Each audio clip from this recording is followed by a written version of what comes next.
people! Welcome back to my channel. This is your Mama Sam. Hola mga amigo, amiga, kumare at kumpare. Kamusta kayong lahat? Sana lahat po kayo ay okay at safe ngayong araw na ito. At syempre ko naman ang tatanungin nyo, nakikita naman ninyo ang beauty ng Mama Sam ninyo, fresh overload pa rin, di ba? Ganyan talaga kapag umiinom ka ng maraming vitamin C plus kumakain ka ng maraming banana. Dahil sa banana, mas nakakaloka ang ganda ng Mama Sam ninyo. Charot! So, kamusta naman kayong lahat? Sana lahat kayo ay okay na okay ngayong araw ng Monday. So, happy Monday sa atin lahat ng bonggang-bongga. At hindi lang yan, syempre. Maraming salamat sa walang sawang tumatangkilik dito sa Mama Sam Vlog. Araw-araw, lagi-lagi. Maraming salamat po sa pagmamahal at support na binibigay ninyo. At saka, syempre, sa lahat naman ng makasolid na makamama Sam dyan. Maraming salamat. At sa mga bago nating subscribers, hello po sa inyong lahat. So, ngayong araw na to, syempre, marami akong hatid na chika sa inyo na talaga naman, oh my gosh, magtataas ang kilay ninyo ng bonggang-bongga sa mga pag-uusapan natin ngayon. Kaya guys, huwag na nating patagalin ang ating mga chika. So para sa una natin chika, Pilipinas, wagi para sa back-to-back win dito sa The Face of Beauty International. Anong chika mo dito, Mama Sam? Siyempre, ang chika ko dyan ay bongga. Congratulations syempre kay Nikki Buenape at congratulations syempre sa ating lahat dahil nako, dito pinatunayan na naman ng isa nating beauty queen na iba talaga ang ganda at caliber ng isang Pilipina, no? So, sobrang masaya. Sobrang happy ako. Kanina naglalakad ako doon sa Sayang Paragon. Tapos may nakita ako na, alam mo yon, na beauty queen ng Miss Grand. Oo, so parang aspiring beauty queen. Tapos, ayun, naggagawa sila ng content doon. Tapos, ayun, nakachikahan ko sila. Sila pa ang nagbalita sa akin na sabi, nanalo ang Pilipinas. Sabi ko, okay, tapos na. So, kanina kasi pinapanood ko siya. Kaya lang, sobrang tagal kasi. So, ang ginawa ko, naglakad-lakad na ako doon sa Sayang Paragon. And then, ayun. So, sabi nila, grabe daw ang Pilipinas. Sobrang winner na winner. Diba? Sabi ko nga, oo.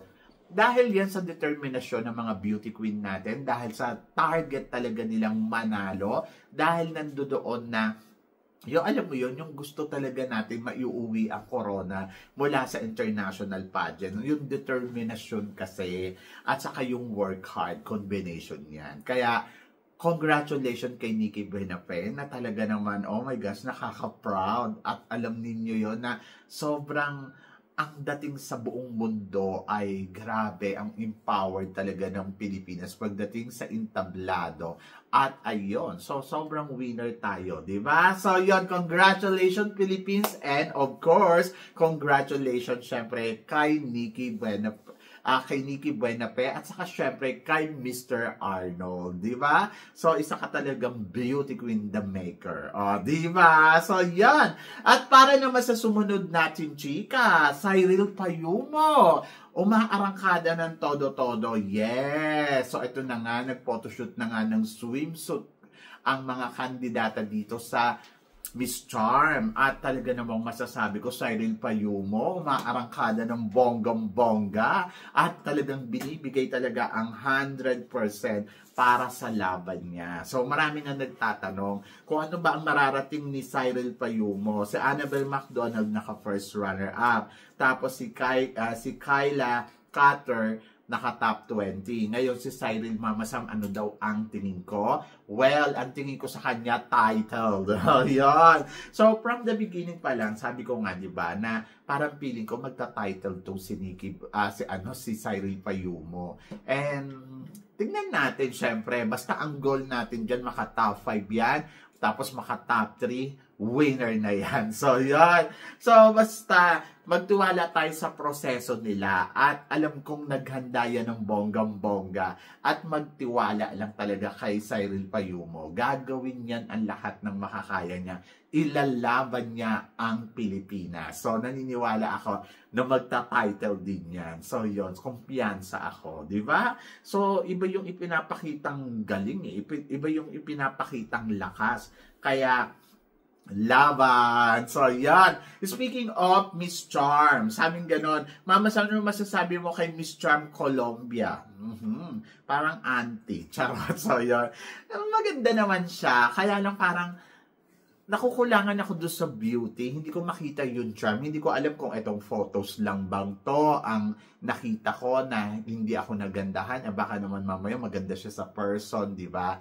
But nandoon ako sa part na hindi ko makita yung charm. Yung charming ba? So, di ba, dapat kapag tinawag kang Miss Charm, dapat may charming ka. So, yan. Kaya, ewan ko, hindi ko alam. But she's cute.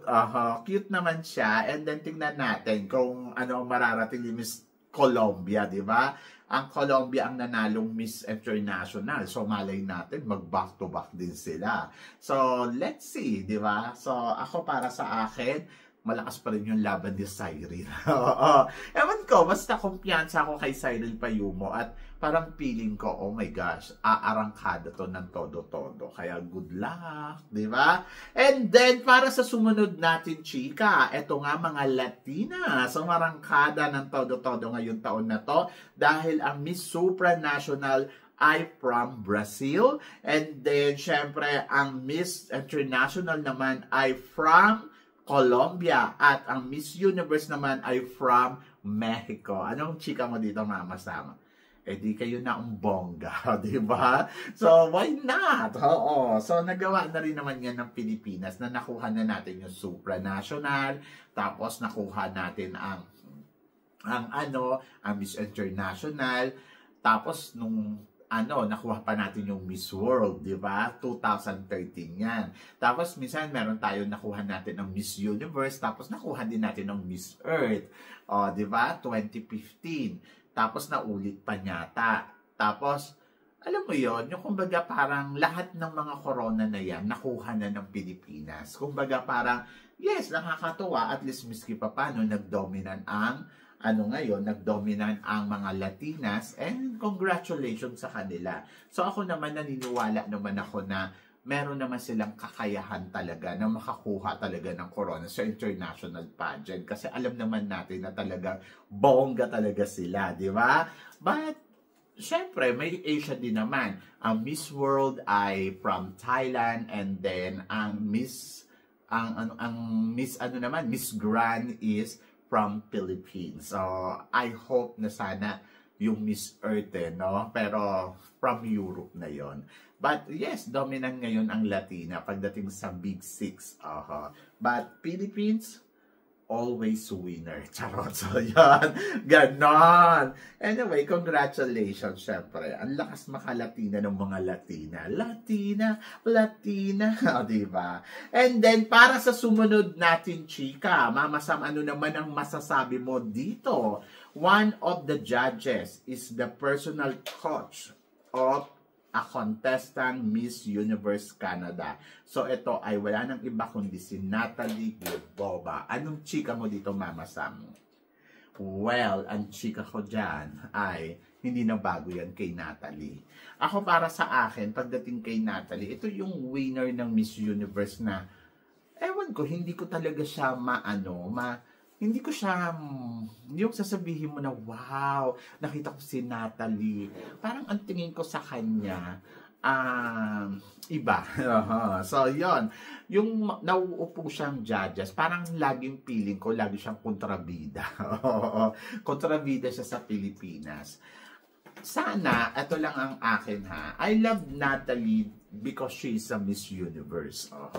Pero sana, maging fair lang talaga lagi ang mga uupong hurado sa Miss Universe. Kahit sino, basta Miss Universe kayo, dapat fair kayo. Dapat alam ninyo yung real beauty na tinatawag kasi minsan lang naibigay sa inyo yon, di ba? So, dapat alam nyong kumilatis ng tunay na beauty queen. Hindi yung dahil meron kayong pinoprotektahan. Etong Miss Universe edition na to, sobrang ayoko talaga. Sa totoo lang, parang ang tingin ko sa mga taong involved dito, ang dudumi nilang lahat. Yung parang feeling ko may kanya-kanya silang intention, may kanya-kanya silang may kanya-kanya silang propaganda. 'Di ba? Kung iisipin mo, lahat sila may gusto. So, parang sana hindi binahira ng ganito yung Miss Universe eh. Kasi parang nakakalungkot mula sa hurado hanggang sa honor. Parang lagi silang may intention. Si Natalie, intention ipanalo si Thailand. Di ba?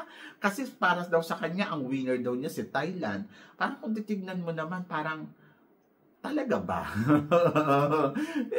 Ganon. Mapapa-question ka eh. Tapos, pinasok si Canada sa top 30. Bakit?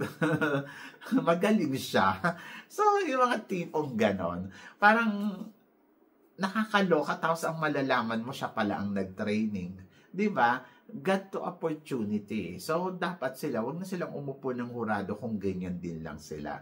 Kasi kawawa yung ibang mga candidates. Ang daming may deserve na more than doon sa mga manok nila. Pero yun ang mga nanalo. Yung kung sino yung mga gusto nilang i-push. Kaya doon sa part na yan, nakakalungkot. Nalulungkot ako sa Miss Universe. Ayan, may mga naririnig ka na, ay, coach daw si Natalie ni Miss Canada. Tapos nandiyan dyan sa top 30. Tapos meron pang, boyfriend daw ni ano si ganito. Tapos meron pang, nako, kasi yung honor gustong manalo si Mexico. Tapos parang, ayan, first runner-up si Thailand. So parang nakakaloka. Hindi ko alam kung deserve ba nila talaga yung posisyon na nakuha nila. Or kaya sila nandiyan dahil meron silang mga tao na nasa likod ng organization. Di ba? So yun, so nakakasad lang yung part na yan. Tapos naman na to, wala na tayong magagawa. So siguro, ano na lang sana next time, wag namang bahira ng mga ganitong yung Miss Universe. Kasi mahal natin yung Miss Universe as Miss Universe. Tapos malulungkot ka kasi may mga ganitong part na parang sana naiiwasan, di ba? So yon. Ay nako Lord, Jesus. So bakit kasi ganito? Hindi ko alam bakit ganito. Contest siya, beauty pageant siya, sana hindi politika. Di ba hindi nila ginagawang pinupolitika nila yung pageant? Kasi nakakalungkot. So, yon. And then, para sa sumunod na chika, na what confirm that if Fatima Bush resign, Veena will not take over the Miss Universe title. Bakit? First runner-up si Veena, di ba? Bakit hindi ba deserve ni Veena? Charot. Ako para sa akin, kung ayan ang desisyon ni Mr. Nawat, desisyon niya yun. At re-respetohin natin yon. And then, tignan natin kung sakali mang mag-resign si Fatima, kung hindi nga nila sasawluhin. Sino ang sasalo sa Venezuela? Di ba? So, mas maganda kasing manalo yung panalo ka dahil nakita yung galing mo talaga. Sa totoo lang, mas masarap talaga at nakakapag ipagmamalaki mo sa buong mundo. Yung nanalo ka because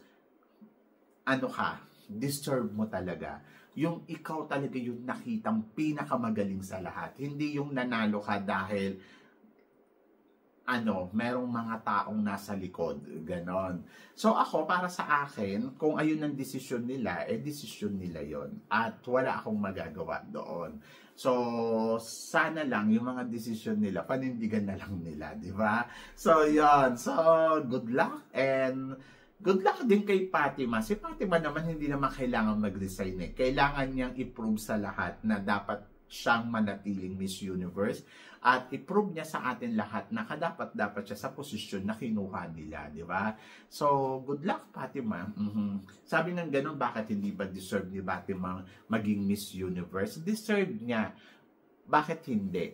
At wala naman siyang kasalanan dito eh. Kasalanan to ng organization. Pero syempre, parang nakakalungkot lang kasi parang dinaan nila sa simula sa drama. Kung tutuusin nga yung mga ganong ugali, from the start pa lang, demerit ka na eh. Kumbaga parang doon pa lang sa umacting ka na ng todo-todo kung talagang ang organization, dapat umaction ka agad sa'yo, di ba? Pero kasi sinasabi nila, empowered daw yung ginawa ni tapos bukas makalawa may mga geto-geto drama, Tapos ngayon, nanalo na, sasabihin ganun, ay magre-resign, no? Di ba? So, good luck sa kanilang lahat and bahala na ang Diyos sa kanila. So, ganon. And then, para naman sa sumunod na chika, Mama Sam, tingin mo kung si Atisa ay pupunta sa Miss Grand? Ipapanalo kaya siya ni Mr. Nawat after sabihin na si Atisa ay very queen.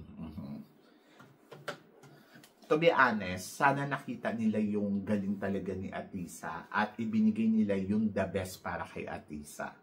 So, ako para sa akin, maganda yung ginawa ni Atisa na tinanggihan niya yung Miss Universe Asia dahil alam niya sa sarili niya kung ano yung posisyon na dapat para sa kanya. Alam ni Atisa yon. And then, alam din ni Mr. Nawat yon kung ano ang posisyon na dapat para kay Atisa manalo. Ang maganda dito, taas noo, humarap sa kanila si Atisa at nanindigan kung ano ang merong posisyon na meron si Atisa. So kung dumating ang panahon na biglang maisipan ni Atisa sumali ng Miss Grand, kung ipapanalo ba to ni Mr. Nawat? Maybe yes, maybe no, di ba? Depende. And sa tingin ko naman, nakita niya kung ano yung ganda at meron kay Atisa manalo. Kasi nawa-wonder lang ako, noong competition, hindi nila masyado kinakausap si Atisa. Pero yung natapos na yung competition, at least lumabas sa mga bibig nila na pinupuri nila si Atisa manalo, di ba? So, ibig sabihin lang noon, nakitaan talaga nila ng tunay na laban si Atisa manalo. And then, alam nila kung ano ang posisyon na dapat na ibinigay nila kay Atisa bilang reyna ng Pilipinas. And congratulations sa atin dahil meron tayong queen na matapang, queen na may paninindigan, queen na taas noo, dahil alam niyang ginawa niya yung best niya sa mundo ng pageantry, sa mundo ng Miss Universe, di ba? So, hindi man natin nakuha yung corona, pero para sa akin ay panalo ang isang Atisa manalo. So, congratulations. At tunay na reyna talaga si Atisa manalo. Tunay na Miss Universe. Hindi nila matatanggi yun. Kahit pa sabihin mo na binalibaliktad nila yung posisyon, napunta kay ganito yung posisyon na dapat para kay Atisa, alam ng Diyos yung totoo. Diba? So, yan. Congratulations pa rin sa atin lahat. At congratulations, syempre, sa bago nating reyna na si Nikki Buenape na nakakuha ng back-to-back. And then, of course, kay Maria Atisa manalo. Maraming salamat sa tagumpay na ibinigay ninyo sa Pilipinas. And then, looking forward pa tayo sa mga susunod pa nating reyna na nagkukumpit ngayon. Diba? Isa na nga dyan, syempre, si Cyril Payumo sa Miss Charm. Diba? So, yon kayo guys. Ano guys ang masasabi ninyo dito sa mga pinag-uusapan natin ngayon? I-comment below mo yan para at least malaman ko naman kung ano naman ang chika mo dito sa mga tinatalakay natin ngayon. Syempre, maraming salamat sa inyong lahat sa suporta at pagmamahal na binibigay ninyo syempre dito sa channel ko. At sa mga hindi pa nakaka-subscribe, please don't forget to click like and subscribe my channel at i-click nyo na rin po ang notification bell to more updated syempre sa aking mga chika. Sabi ng ganon, always keep smiling and laban lang. So guys, hanggang dito na lang. Hanggang sa muli nating chikahan. See you tomorrow. Thank you guys.